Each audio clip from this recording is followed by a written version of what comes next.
আমার তখন বালক বয়স। ছড়াটি রবীন্দ্রনাথ ঠাকুরের লেখা।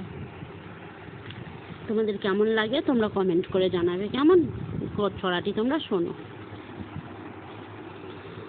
দুরন্ত এক বালক বেলা, বিস্মিত প্রায় ছবি, হাতের মুঠোয় ঝরা বকুল মঞ্চে বিশ্বকবি। ভরাট গলায় মা গাইছে কবির প্রিয় গান। আকাশ ভরা সূর্য তারা, বিশ্ব ভরা প্রাণ। মিলিয়ে যাওয়া ঘুড়ির মতোই আবছা মনে পড়ে হেমনলিনী বিশ্ববিদ্যালয়ের একতলার হল ঘরে 5-6টা হাই বেঞ্চি জুড়ে সাদা ফরাস পাতা। মধ্যিখানে মা বসেছে, হাতে গানের খাতা। দোয়ারকিনের হারমোনিয়াম, তানপুরাতে তান, একটার পর একটা শুধু কবিগুরুর গান। মাঠের মতন ঘরটা যে সেদিন লোকে লোকারণ্য। আমার তখন বালক বয়স, বুঝিনি এক বর্ণ। আজকে যখন সে গান শুনি অবসরের ফাঁকে, মন ছুটে যায় বালক বেলার 25শে বৈশাখে।